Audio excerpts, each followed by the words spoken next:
पूर्ण फळ खाण्याच्या तुलनेमध्ये फळांचे रस जास्त घ्यायची सवय आहे, तर त्यांच्यामध्ये यकृताचे विकार किंवा इन्शुलिन रेजिस्टन्स निर्माण होणे, डायबिटीस होणे, वजन वाढणे यासारखे विकार त्यांच्यामध्ये दिसून येतात. तांदूळ तर हा नेहमी अनपॉलिश जेव्हा जेव्हा शक्य होईल तेव्हा वापरावा किंवा ब्राऊन राईस वापरावा, कारण त्याच्यामध्ये जे तांदूळाचं जे टर्फल असतं त्यामध्ये अतिशय महत्त्वाचे उपयुक्त काही घटक असतात की जे तुम्हाला डायबिटीस होण्यापासून अटकाव करत असतात. झटकन कॅन्सर, झटकन ट्यूमर तयार झाला, अचानक हार्ट अटॅक आला, अचानक स्ट्रोक आला, मित्रांनो ही गोष्ट लक्षात घ्या की हे आजार आपल्याला दिसत असले अकस्मात तरी त्याची जी पॅथॉलॉजी आहे ही शरीरामध्ये काही दशकांपासून चालू असते.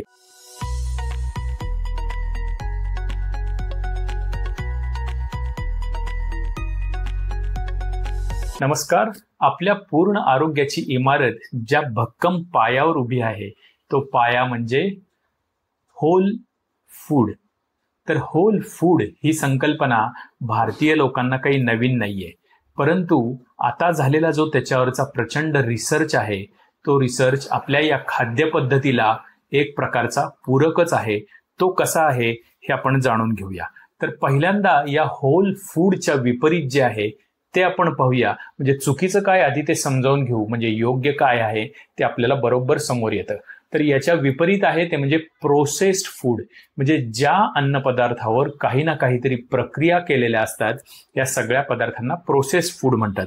तर त्या प्रक्रिया कोणत्या असतात ते म्हणजे रिफायनिंग असेल किंवा त्यामध्ये वेगवेगळ्या काही तळणं, उकडणं, भाजणं अशा काही प्रक्रिया असतील किंवा ग्राइंड करणं या प्रक्रिया असतील किंवा त्यामध्ये त्याची चव सुधारण्यासाठी किंवा त्याचा वापर वाढण्यासाठी व्यापारीदृष्ट्या त्यामध्ये ऍड केलेले जे काही ॲडिटिव्हज असतात, टेस्ट एन्हान्सर असतात, प्रिझर्वेटिव्ह असतात, या सगळ्या गोष्टींमुळे जे पदार्थ तयार झालेले असतात त्याला प्रोसेस्ड फूड म्हणतात.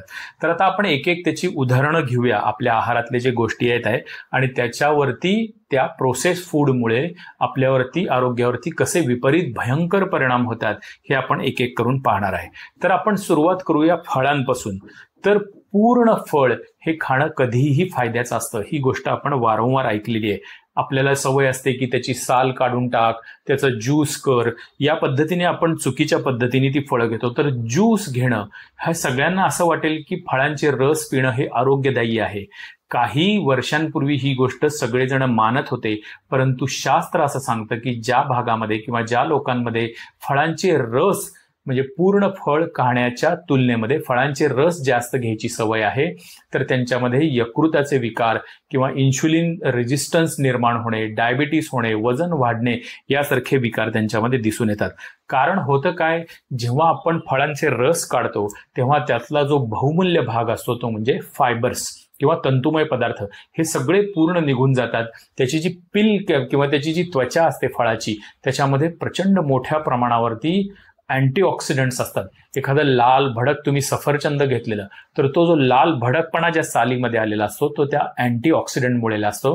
अँटीऑक्सिडंट हे कसे आपल्याला जीवनावश्यक आहेत याच्यावरती आपण एक स्वतंत्र व्हिडिओ बनवलेला आहे, तो सगळ्यांनी पहा, म्हणजे अँटीऑक्सिडंटची महती आपल्याला समजून येईल.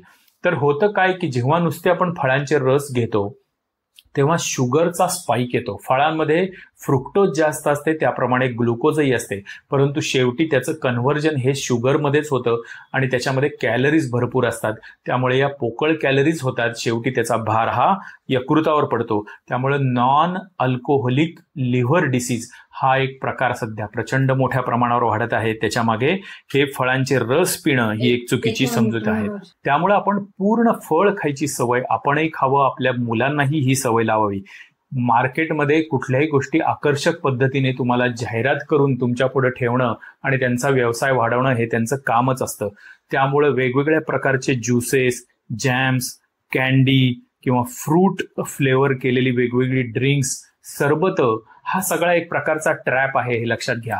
तुम्ही जेव्हा एखादं मोसंब्याचं तुम्ही कॉन्सन्ट्रेट आणता, सरबत म्हणून पिता आणि तुमचा असा भाबडा समज असतो की यातून मला ऑरेंजचे सगळे फायदे होतील, पण एक लक्षात घ्या, जेव्हा एक चमचा तुम्ही ते कॉन्सन्ट्रेट घेत असता तेव्हा त्याच्यामध्ये 80-90% ही साखरच असते.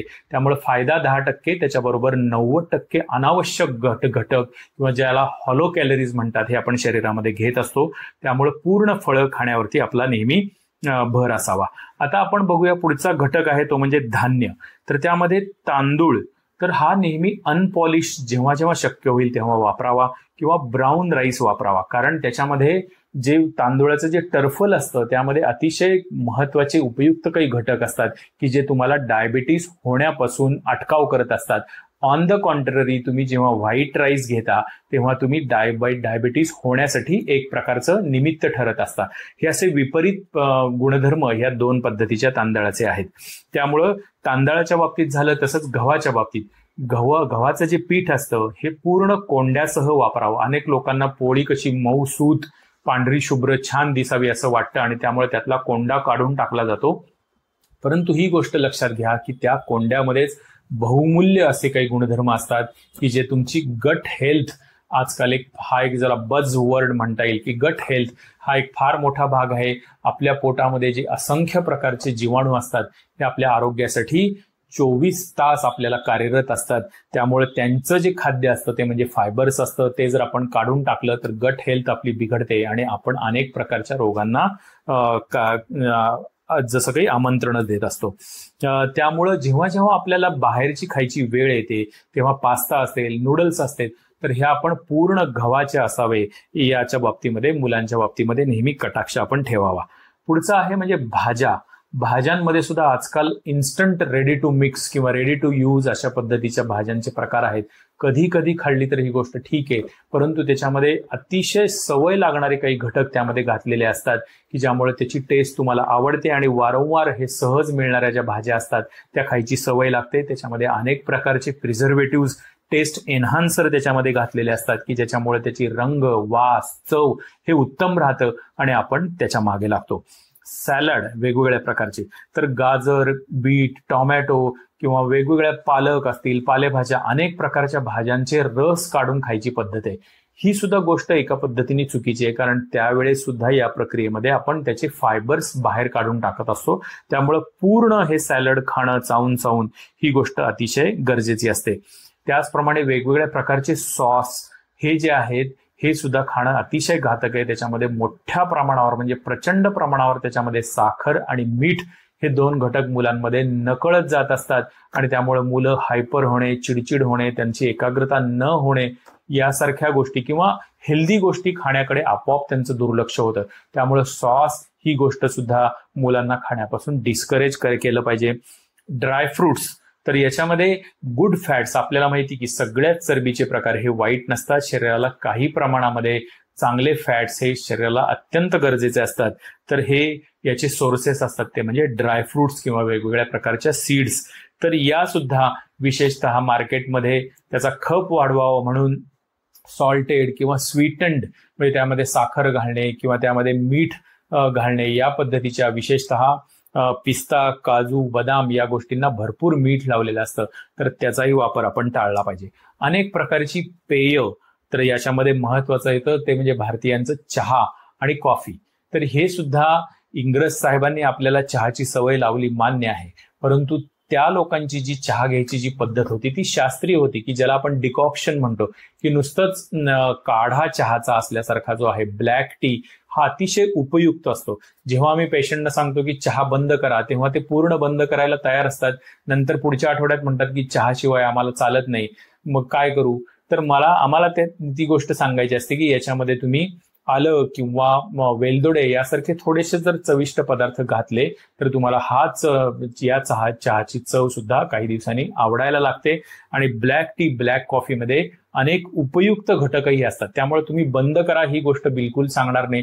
ते एक उत्तेजक पेय आहे, त्यामुळे उत्साह येतो, आळस कमी होतो, परंतु त्याच्यामध्ये अनेक चांगले पॉलिफेनॉल म्हणून हे घटक असतात.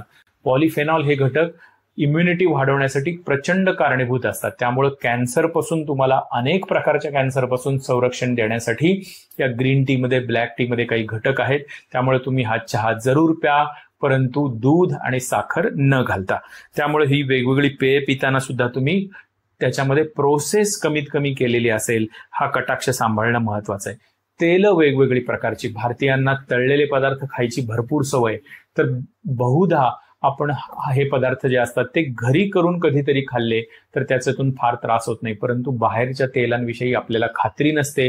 कोणतं तेल वापरलं आहे, किती वेळा ते उकळलेलं आहे, कारण या प्रक्रियेमध्ये प्रचंड मोठ्या प्रमाणावरती फ्री रॅडिकल्स नावाचे अत्यंत विषसदृश्य पदार्थ तयार होत असतात की जे तुमची इम्युन सिस्टीम ही मोडकळीला आणतात आणि अनेक प्रकारचे आजार हे त्यातून होत असतात. त्यामुळं तेलांच्या बाबतीत सुद्धा तुम्ही ही गोष्ट लक्षात घेतली पाहिजे की शक्यतो अनरिफाईंड तेल जे आहे की ज्याला कच्ची घाणीचं किंवा लाकडी घाण्याचं तेल म्हणतो हे वापरायची तुम्ही सवय ठेवा आणि त्यामुळे तुम्हाला बीपी, कोलेस्ट्रॉल, हृदयविकार, ऍसिडिटी, गॅसेस या अनेक आजारांपासून सुटका होऊ शकते केवळ तुम्ही तेल जर व्यवस्थित वापरलं तर. अन्न बनवताना ज्या वेगवेगळ्या प्रक्रिया असतात त्यामध्ये सगळ्यात महत्वाची असते ती म्हणजे अग्नी प्रक्रिया.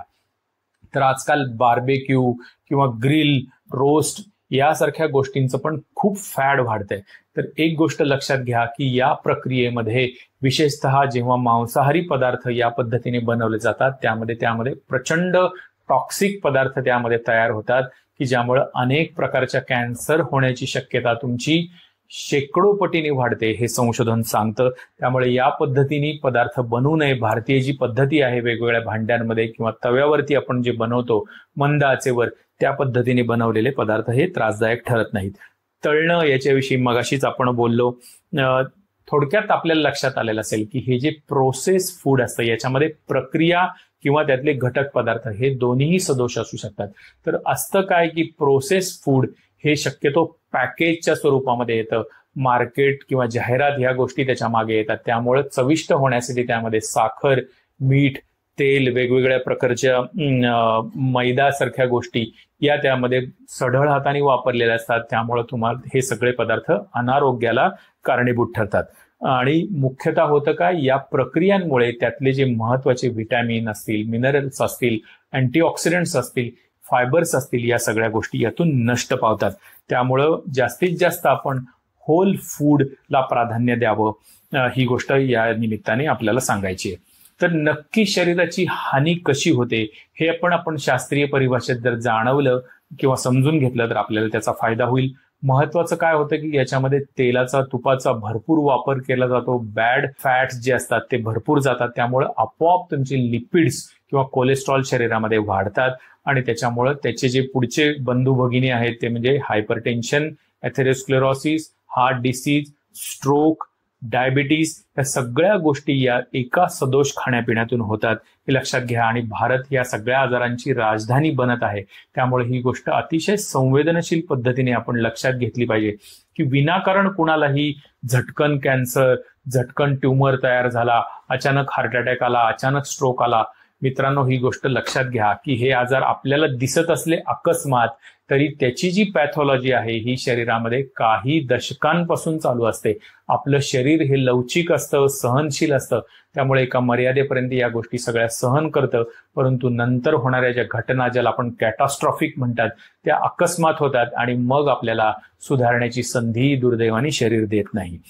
त्याचप्रमाणे होतं काय या प्रोसेस फूडमुळे शरीरामध्ये इन्फ्लमेशन किंवा सूज येण्याची प्रक्रिया आहे पूर्ण नखशिकांत आपल्या प्रत्येक पेशींवरती. कारण हे जे प्रोसेस फूड असतं हे बहुधा ऍसिडिक नेचरचं असतं आणि ते शरीराला रुचत नाही, शरीराला सहन होत नाही. त्यामुळे शरीरामध्ये इन्फ्लमेशन होतं आणि या इन्फ्लमेशन मधूनच ओबेसिटी असेल, ऑटोइम्युन डिसीज असतील, संधिवात, पार्किन्सन्स असे अनेक आजार हे यातनं निर्माण व्हायला लागतात. इम्युनिटी कमी होते आणि इम्युनिटी हे किती महत्वाचं आपलं एक शस्त्र आहे हे आपल्याला कोविडच्या साथीने शिकवलेलं आहे. त्यामुळे इम्युनिटी आपल्याला अतिशय महत्वाची ठेवायची असेल तर आपल्याला होल फूडवरती नक्की बरकरार किंवा फर्म राहावं लागेल. आपली गट हेल्थ मगाशीच मी सांगितलं या होल फूडमुळे आपली गट हेल्थ चांगली राहते.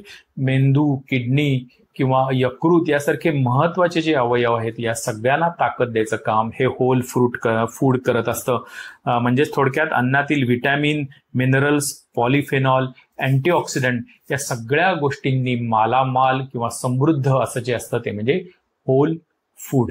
तर अजून एक वेगळा विचार जाता जाता देण्यासारखा आहे तो म्हणजे ही जी आपली होल फूड खायची जी काही पद्धत आहे ही पर्यावरण स्नेही पण आहे. कारण जेव्हा आपण अनेक प्रकारच्या यामध्ये प्रक्रिया करतो या प्रक्रियांमुळे आपल्या पर्यावरणावरती खूप ताण येत असतो.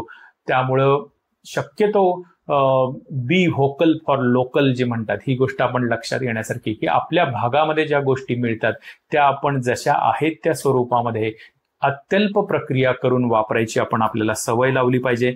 त्यामुळं कार्बन फुटप्रिंट हा एक आपल्याला शब्द माहीत असेल. ही कार्बन फुटप्रिंट जी असते ही आपण कमीत कमी प्रमाणामध्ये पर्यावरणामध्ये आपली ठेवत असतो आणि एका पद्धतीने सस्टेनेबल ग्रोथ जी आहे त्याच्यामध्ये आपण पण आपलं योगदान जे आहे ते आपण नक्की करत असतो. दुसरी गोष्ट आहे की या प्रोसेस फूड जे आहे त्याच्यामध्ये डेअरी प्रोडक्ट्स आणि मीट इंडस्ट्री जी आहे, मांसाहार जे आहे, हा पण यामध्ये येतो. त्यामुळे यापासून सुद्धा दूर राहणं हे केवळ आपल्या आरोग्यासाठी नाही तर पर्यावरणासाठी अतिशय पूरक आहे. आणि केवळ आपली शारीरिक प्रकृती किंवा स्वास्थ्य हे आपल्याला अपेक्षित नाहीये, तर मानसिक स्वास्थ्य, आध्यात्मिक स्वास्थ्य हे सुद्धा या पद्धतीच्या प्लांट प्रायोरिटीनी प्लांट सोर्सनी जे फूड असतं ते घेतल्यामुळं राहतं. याच्यावर आपण एक वेगळे व्हिडिओ आणखीन बनवणार आहोत. त्यामुळं एकच गोष्ट मला सांगायची आहे की या पद्धतीने आपण होल फूडचा सर्वांगीण विचार करावा आणि त्याचा अंतर्भाव आपल्या आहारामध्ये जास्तीत जास्त करावा. ही जर माहिती आपल्याला आवडली असेल तर जरूर आपल्या मित्र नातेवाईकांपर्यंत ही शेअर करा. आणि अशा पद्धतीचीच बहुमूल्य आरोग्यपूर्ण माहिती आपल्याला जर लगेच मिळायची असेल तर आमचं चॅनल सबस्क्राईब करा. त्यामुळे ती माहिती आपणापर्यंत लगेच पोहोचेल. धन्यवाद.